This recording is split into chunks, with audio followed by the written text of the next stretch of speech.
이렇게 소프트웨어 마이스트고 고등학생 개발자 여러분들을 만나게 돼서 저도 훨씬 나이가 좀 더 젊어지는 것 같아서 굉장히 기쁩니다.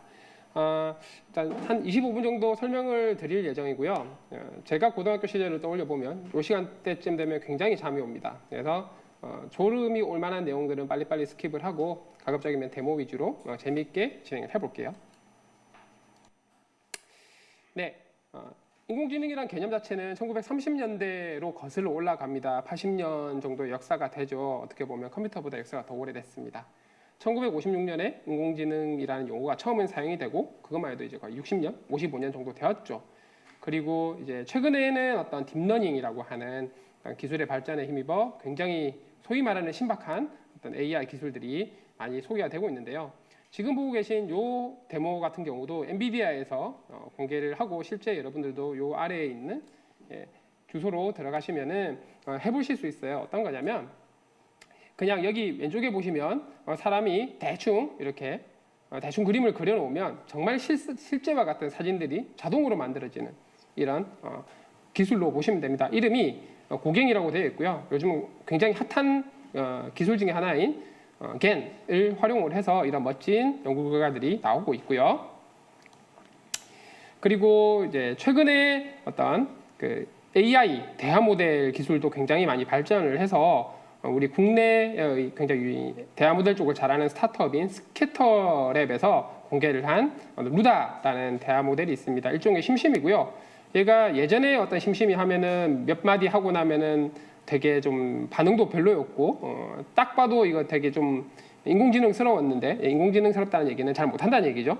근데 최근에 공개된 이루다 베타 서비스를 써보시면 이게 사람인지 가끔씩 사람인지 인공지능인지 구분하기 어려울 정도로 굉장히 헷갈리게 만들 정도로 기술 수준이 많이 올라와 있다라고 말씀드릴 수 있을 것 같아요. 그리고 인공지능 쪽에 관심이 있으신 친구들이 있으면 아마 한 번씩은 들어보셨을 법한 그리고 지금 현재 인공지능 커뮤니티에서 가장 핫한 키워드라고 할 수 있는 게 바로 GPT-3라는 녀석입니다.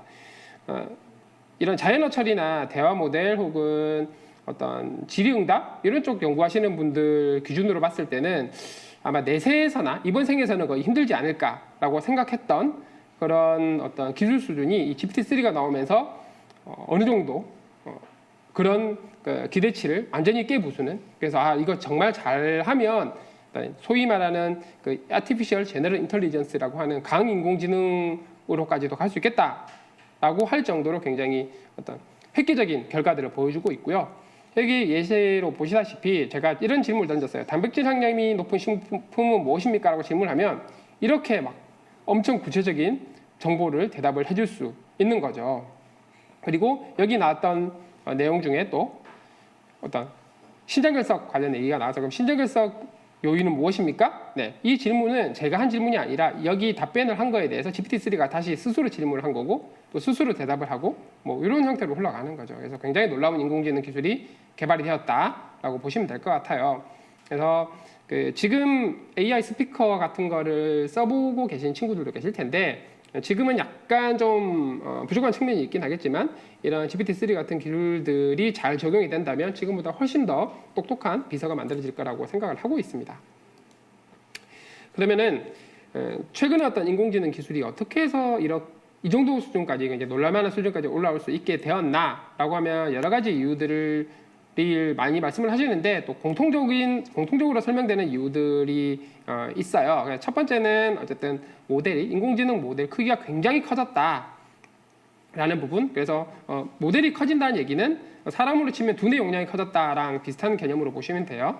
그리고 두 번째는 두뇌 용량만 커지면 안 되죠. 이 두뇌에 넣어줄 지식 자체가 많이 늘어야 됩니다. 그런 것과 맥을 같이 하는 게 어떤 데이터 인공지능 학습을 시킬 데이터가 굉장히 많이 늘었다라는 부분이죠. 소위 말하는 빅데이터 시대에 맞춰가지고 엄청나게 많은 데이터들이 생성이 되었습니다.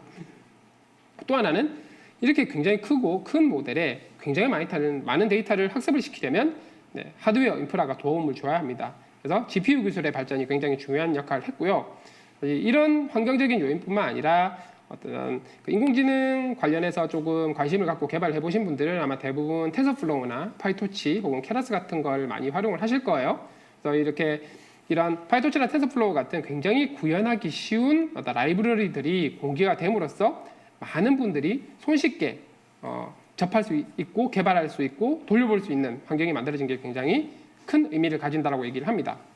그러면 결국 이 전체적인 것을 관통하는 부분은 바로 공유와 공개라는 어떤 철학이 굉장히 큰 영향을 끼쳤다라고 얘기를 할 수 있죠. 그래서 본인이 어떤 개발한 내용들, 연구한 내용들은 이런 아카이브라는 어떤 온라인 논문 혹은 어떤 글을 올리는 사이트에 본인이 연구한 내용을 다 이렇게 공개를 하고, 본인이 개발한 소스 코드는 기터브에 다 올리고, 심지어 자연어 처리 부분에서는 허깅 페이스라고 하는 데서 굉장히 잘 만들어 놓은, 잘 구해 놓은 코드들을 다 공개를 하고 있고, 이런 것들이 큰 역할을 했다라고 보시면 되겠습니다. 그래서 현존 AI는 약간 그런 느낌으로 다가오고 있죠. 90년대 중반, 아마 여러분들이 태어나기도 전일 것 같아요. 90년대 중반에는 소위 말하는 어떤 인터넷이라고 하는 것들이 대중화되기 시작했습니다. 그때는 그냥 하나의 기술이었죠. 하지만 지금은 인터넷 없이 삶을 살아가는 게 거의 상상이 안 될 정도죠. 2000년대 중반을 생각해 보겠습니다. 아마 여러분들이 이제 막 태어났을 때 정도 되겠죠. 이제 모바일이라고 하는 혹은 스마트폰이라고 하는 기술들이 이제 보급화되기 시작합니다. 마찬가지 좀 성능이 좋은 핸드폰이 아니었을까로부터 출발했지만, 지금 여러분들이 살아가시는 데 있어서 스마트폰 없이 과연 살아갈 수 있을까? 편하게 살 수 있을까? 상상하기 힘들죠. 기술이 아니고 거의 생활화되었다고 보시면 되고요. 이제 앞으로는 그 AI가 그런 역할을 하게 되지 않을까라고 예상도 하고, 제 개인적으로는 제가 이걸로 먹고 살고 있기 때문에 그렇게 됐으면 좋겠다라고 하는 희망 혹은 뭐 개인적인 소망, 이런 것들도 있다고 보시면 되겠습니다. 이런 관점에서 저희 네이버에서 진행하고 있는 어떤 AI 기술을 조금 소개를 해드리고 싶고요. 그 구글은 구글 어시스턴트라는 어떤 AI 비서 혹은 AI 기술 플랫폼이 있고, 아마존은 알렉사라는 게 있죠. 저희는 이제 네이버 클로바라는 AI 기술 플랫폼을 만들고 있습니다. 그래서 출발한 지는 2017년부터 사실 시작을 했고요. 벌써 나이 이제 3년이 넘었죠. 3년이 넘은 상황이고, 이 클로바라고 하는 것은 말씀드린 바와 같이 일종의 플랫폼입니다. 플랫폼이라서 어떤 기본적인 어떤 인프라스트럭처가 있고, 이 플랫폼을 활용을 하는, 이 왼쪽에 보시면 있는 이런 다양한 스피커 디바이스들이 있습니다. 아마 여러분들 가정에 있다고 한다면 이런 프렌즈 모델들이 좀 많을 것 같고요. 최근에는 어떤 시계, 탁상 시계 모양의 클락이라는 디바이스가 LG U 플러스를 통해서 많이 보급이 되고 있죠. 그리고 사실 이런 플랫폼 아랫단에 있는 기술들은 이런 것들이 있습니다. 음성 인식이나 합성, 그다음에 시각을 인식해주는 기술, 그다음에 이미지 혹은 비디오 안에서 있는 텍스트 정보를 꺼내오는 기술, 그리고 관련돼서 어떤 그 텍스트들을 좀 분석하는 기술들, 그다음에 대화 모델들, 이런 것들이 저희가 만들고 있는 핵심 AI 기술들이라고 보시면 될 것 같습니다. 많은 분들이 그런 부분을 궁금해 하십니다. 또 AI가 이렇게 기술이 높아지면 결국 이 째를 뺏는 게 아닌가, 걱정들 많이 하세요. 물론 굉장히 논쟁의 여지가 많은 부분이긴 하고, 저희 관점에서 바라보면 이렇게 보고 있습니다. 과연 AI가 사람의 직업을 대체할 것인가? 혹은 AI가 새로운 직업을 만들어낼 것인가? 제가 봤을 때는 둘 다 맞는 말이고요. 과거를 떠올려 보면은 자동차가 처음 나왔을 때 그 마부들이 직장을 다 잃었죠. 하지만 자동차를 통해서 훨씬 더 많은 새로운 직업들이 생겨난 것도 사실이죠. AI도 비슷할 거라고 생각을 합니다. AI는 사람을 어떤 대체하는 게 아니라 사람이 삶을 살아가는 방식 혹은 일하는 방식을 도와주는 도구로서의 역할을 하게 되지 않을까. 그렇다고 한다면 사람은 이 도구를 정말 잘 활용을 함으로써 훨씬 더 효율적이고 효과적으로 일을 진행할 수 있는 형태로 바뀌지 않을까라고 기대를 하고 있죠. 그리고 이런 네이버 클로바의 AI 기술을 훨씬 더 개선하고 좀 더 고도화하기 위해서 필요한 어떤 포지티브 사이클이라고 하죠. 선순환 구조라고 할 수 있겠는데, 이 선순환 구조의 핵심은 연구도 중요하고, 그리고 이 연구 결과로부터 나온 어떤 프로덕트, 엔진을 만들고, 그 다음에 어떤 제품을 만들어진 제품들이 뭐 저희 어떤 쇼핑이나 혹은 뉴스나 혹은 동영상 같은 서비스에 잘 적용되고, 그리고 적용된 서비스로부터 또 새로운 데이터들이 만들어지고, 이 데이터들로부터 혹은 서비스 적용한 사례로부터 잘 풀리지 않았던 어려운 문제들을 다시 연구를 하고 하는 선순환 구조를 잘 만드는 게 어떤 AI 플랫폼, 기술 플랫폼 회사에서 굉장히 중요한 이슈라고 보시면 될 것 같고요. 저희는 이런 선순환 구조를 만들기 위해서 정말 많은 노력을 하고 있다라고 보시면 되겠습니다. 그래서 이런 선순환 구조에서 일단 연구 파트에 대해서 좀 설명을 드리고자 하는데요. 네, 딱 자료만 봐도 네, 재미없게 생겼죠. 그래서 간략하게 패스를 하고요. 이 내용 자체는 이게 뭐냐면 여러분들 중에 어떤 텐서플로우나 파이토치로 이 딥러닝 모델을 만들어 보신 분들은 옵티마이저라는 것을 반드시 사용을 하셨을 거예요. 대부분 분들은 아마 아담을 사용을 하셨을 건데 아담이 약간 문제가 있어요. 그래서 이 문제를 저희가 약간 개선을 한 버전을 공개를 했습니다. 그래서 여러분들이 만약에 아담을 쓰실 때는 아담 대신에 저희 아담 P를 사용을 하면 그냥 그 임포트에서 아담 P만 쓰시고 똑같은 방법으로 사용을 하시면 됩니다. 하면 옵티마이저만 바꿨을 뿐인데 네, 숫자가 오릅니다. 네, 기왕이면은 정확도가 좋은 모델이 좋겠죠. 네, 그냥 아담 대신에 아담 P 사용하시면 되고요. 이게 이미지 분류, 이미지 인식에만 좋아지느냐 그거 아니고요. 그다음에 어떤 사물 오브젝트 디텍션에도 성능이 오르고 다른 오디오 그러니까 어떤 음성 신호 분류에도 오르고 그다음에 이미지 조회하는 데도 오르고 다 오릅니다. 그럼 어떻게 사용을 하느냐 궁금하시죠? 간단합니다. pip install adam p라고 하셔서 설치하시고요. 그리고 옵티마이저 설정할 때 아담 대신에 아담 p 하시면 끝납니다. 네, 편하죠? 네, 저희는 여러 개발자분들의 편의성을 위해서 최선을 다하고 있습니다. 두 번째, 마찬가지로 그 여러분들 중에 뭐 이런 컴퓨터 비전 혹은 이미지 인식, 사물 인식 쪽에 관심 있는 분들이 계실 거예요. 근데 보통 사용하시는 모델이 아마 구글에서 공개한 뭐 모바일넷 혹은 뭐 레지넷 혹은 최근에는 스테이트 오브 디 아트 소타라고 하는 게 아마 이피션트넷 같은 것들을 많이 사용을 하실 텐데 그 이피션트넷보다 더 작고 더 빠르고 더 정확한 모델을 저희 GitHub에 공개를 해놨어요. 그 이미 데이터로 학습한 모델까지. 그래서 이 모델 이름이 렉스넷이고요. 이 렉스넷을 마찬가지로 다운받아서 여러분들의 문제에 잘 적용하시면 기존에 있던 어떤 모델들보다 훨씬 더 빠르고 정확한 모델을 가지고 문제를 풀실 수 있을 거라고 생각을 합니다. 그래서 요거는 뭐 원래 논문이란 게 그렇습니다. 실제로 여러 가지 실험해보고 여러 가지 모델들에 비해서 우리 모델이 잘해요 라는 걸 숫자로 보여줘야 되고요. 그런 것들이 숫자로 나와 있는 게 요 표라고 보시면 되겠습니다. 그 다음 또 저희 클로바에서 내놓은 또 야심작 연구 중에 하나가 이 스타겐이라는 논문이죠. 이 스타겐이라는 연구는 사진 두 장을 주어졌을 때 하나는 원본 사진의 어떤 그 포즈 혹은 아이덴티티라고 얘기하는데 그 특성과 왼쪽 여기 있는 이 레퍼런스라고 하는 이 스타일 사진의 스타일을 가져와서 이렇게 입혀주는 거라고 보시면 돼요. 그래서 보시면 여기 동물 사진부터 좀 볼게요. 동물 사진은 여기 이 각각의 동물들이 바라보고 있는 방향이 어떤 아이덴티티라고 보시면 되고요. 여기 있는 이 부분의 사진들이 스타일이라고 보시면 돼요. 그래서 이거 같은 경우는 이 개가 바라보고 있는 방향에 이 동물의 스타일을 입혔다고 보시면 됩니다. 그리고 네, 이렇게 사람도 이 사람의 그리고 이 사람의 얼굴을 유지하면서 여기 있는 이 분들의 스타일만 이렇게 잘 가져오죠. 네, 이런 것들이 가능하다. 저희 모델을 이용하면 가능하다는 거고요. 이 모델도 소스 코드랑 그 다음에 모델은 이미 다 저희 GitHub 상에서 공개가 되어 있으니까 가져다가 실제로 돌려보시면 굉장히 재밌는 것들 많이 해보실 수 있을 거예요. 그리고 네, 아까 말씀드렸던 보시면 페이스 사인 쪽은 금방금방 나가죠. 하지만 일반 스탠다드라고 되어 있는 일반 등록 데스크 쪽은 줄이 계속 깁니다. 이런 걸 봤을 때 저희 얼굴 인식 기술이 굉장히 효과적으로 잘 사용되고 있다라는 걸 확인할 수 있고요. 실제로 저희 회사 같은 경우는 4층에 카페가 있는데 그 카페에서 결제를 할 때는 얼굴만 딱 들이밀면 자동으로 결제가 됩니다. 그래서 저희 굉장히 잘 쓰고 있고요. 그리고 요거 아까 보여드리려다가 못 보여드렸던 건데 이겁니다.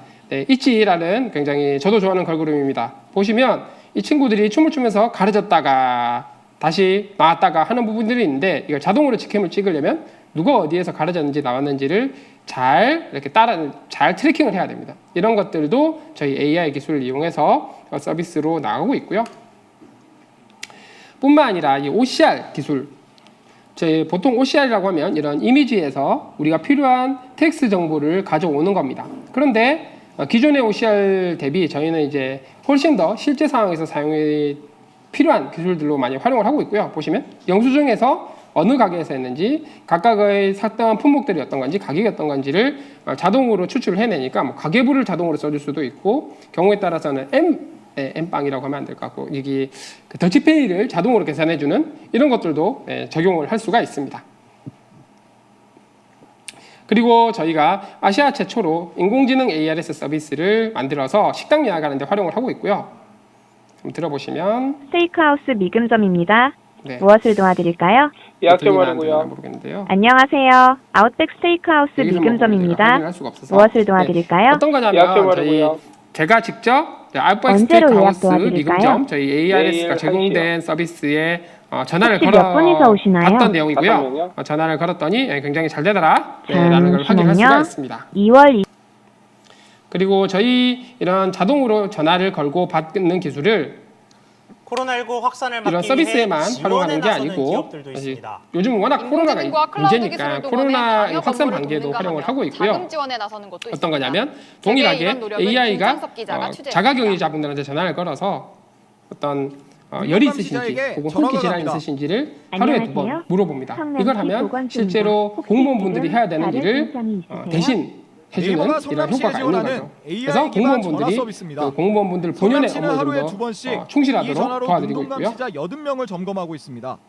네이버에서 네, 클로바 케어콜을 코로나19 확산을 그리고 저희가 클로바 더빙이라는 기술을 또 만들었습니다. 이게 뭐냐면 여러분들이 뭔가 발표 자료 같은 걸 만들 때 본인 목소리를 넣고 싶을 수도 있지만 목소리가 개인적으로 목소리가 좀 안 나올 때, 컨디션이 안 좋을 때는 텍스트만 입력을 하면 저희 더빙에서 웨이브 파일로 떨어뜨려줘요. 그 웨이브 파일을 파워포인트에 인베딩을 하면은 저희가 만든 목소리로 대신 어떤 글들을 기술 읽어줄 수가 전략회의 있습니다. 워크숍 너무 좋습니다. 들어보시면 굉장히 그럴듯한 안녕하세요. 목소리가 반갑습니다. 들리죠. 이런 것들을 활용하실 수 있고요. 안녕하세요. 기술 전략회의 그래서 여러 가지 데모들은 여기 있는 사이트에서 확인 가능하십니다. 아마 자료를 공유를 드릴 것 같으니까 실제로 접속해서 여러 가지 데모들을 직접 체험해 보시면 좋을 것 같고요. 그러면은 다시 이제는 이제 여러분들이 어떤 소프트웨어 개발자로서 인공지능을 어떻게 활용할 것인가, 그리고 인공지능에 대해서 관심이 있으실 때 어떻게 좀 더 공부할 것인가 관점에서 좀 설명을 드리고 싶어요.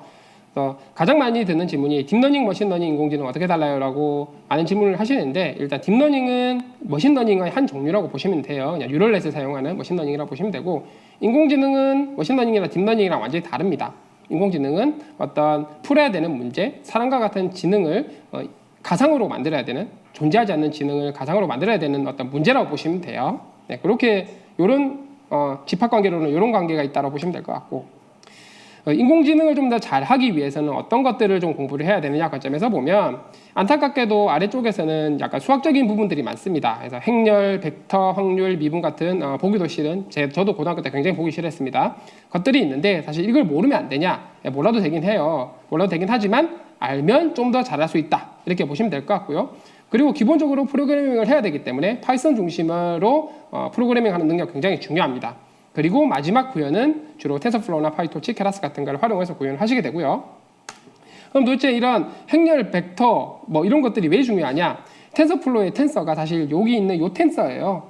행렬을 다차원으로 확장한 개념이라고 보시면 됩니다. 그래서 뭔가 모델의 어떤 차원 계산을 할 때 행렬, 벡터, 텐서의 개념이 좀 더 잘 정립이 되어 있으면 훨씬 더 편하게 혹은 정확하게 모델을 만들 수가 있겠죠. 그래서 수학이 중요할 수 있다고 말씀을 드린 거고요. 이런 딥러닝 학습하는 과정이라는 게 여기 있는 수식을 제가 설명드리려고 들고 온 게 아니라 결국은 앞에서 말씀드린 행렬과 텐서들의 수학적인 연산 그리고 미분에 의해서 이루어지는 부분이다 보니까 마찬가지로 이런 로직에 대해서 친숙해져 있으면 좀 더 좋은 모델을 만들 수 있을 때 편하다라고 말씀드리겠습니다. 이거 마찬가지 내용이고요. 자, 그런데 중요한 거는 이렇습니다. 인공지능 서비스 회사 관점에서 서비스를 구성할 때는 여기 가운데 인공지능 코어 모델 있죠? 이게 다가 아닙니다. 이 바깥에 API 서버도 만들어야 되고, 그다음에 데이터 쌓이니까 데이터 DB나 로그도 만들어야 되고, 프론트엔드 만들어야 되고, 사용자 앱도 만들어야 되고. 그래서 이게 저만의 얘기가 아니라 사실은 구글에서도 똑같은 얘기를 심지어 인공지능 최고학회에서도 얘기를 했어요. 머신러닝 혹은 AI를 만드는데 코어는 요만큼이고 사실은 바깥쪽 게 훨씬 더 크다.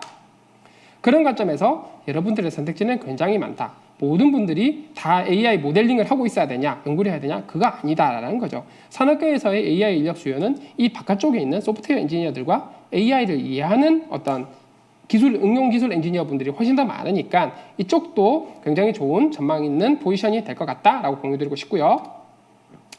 그래서 제 결론은 다음과 같습니다. 여러분들 같이 훌륭한 개발자분들이 많이 성장해 주셔서 저희 회사 네이버 그리고 저희 회사뿐만 아니라 여러 가지 다양한 어떤 IT 기업에서 많이 기여를 해 주신다면 우리나라가 훨씬 더 강대국으로 도약하는데 기여를 하실 수 있지 않을까라고 생각을 하고 있습니다. 네, 이상 좀 문제가 많았지만 죄송합니다.